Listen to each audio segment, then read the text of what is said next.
ఫైనల్‌గా మీషో యాప్‌లో నా మనీ అయితే పోయింది. ఇంక రాదని నేను అనుకుంటున్నాను. కస్టమర్ కేర్ వాళ్ళు ఎన్నిసార్లు ట్రై చేసినా సరే ఎటువంటి రెస్పాన్స్ లేదు.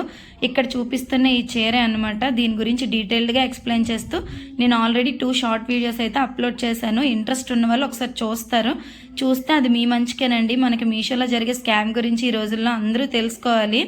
ఎందుకు అంటే చేసే కొన్ని తప్పుల వల్ల మనలాంటి వాళ్ళపైన రిఫ్లెక్షన్ పడుతుంది. ఫర్ ఎగ్జాంపుల్ మీషో యాప్‌లో ఒక ప్రోడక్ట్ బుక్ చేస్తే అది మంచిగా వచ్చినట్టయితే దాన్ని ఉంచేసి దాని ప్లేస్‌లో వేరే ప్రోడక్ట్‌ని రిటర్న్ పెడతారు. వాళ్ళకి జరగాల్సినవి ఎప్పుడో జరుగుతాయిలేండి, అలా అని కాదు. కానీ మధ్యలో మనకి ఏవేవో జరుగుతున్నాయి అన్నమాట. సో ఇప్పుడు నాకు వచ్చిన ఈ చీర కూడా అలాంటిదే. నేను బుక్ చేయకుండా ఈ చీర అయితే ఆర్డర్ వచ్చింది. నేను కూడా డీటెయిల్స్ ఏం చూసుకోకుండా ఓవర్ లుక్ లో అయితే ఈ చీరని మనీ పే చేసి తీసుకున్నాను. ఇలాంటి తప్పులు మీరు చేయకుండా ఉండాలని ఈ వీడియో అయితే మీతో షేర్ చేస్తున్నాను అనమాట. ఎప్పుడైనా సరే డెలివరీ వచ్చేటప్పుడు ఫస్ట్ ఆర్డర్ ఐడి మనం బుక్ చేసిన ప్రోడక్ట్ యొక్క ఆర్డర్ ఐడితో మ్యాచ్ అవుతుందా లేదా అనేది కన్ఫర్మ్ గా చూసుకోవాలి. అలాగే ఆ వచ్చిన ప్యాకెట్ మీషో కవర్ లో ఉందా లేదా వేరే కవర్ లో ఉందా అనేది కూడా ఒకసారి గమనించాలి.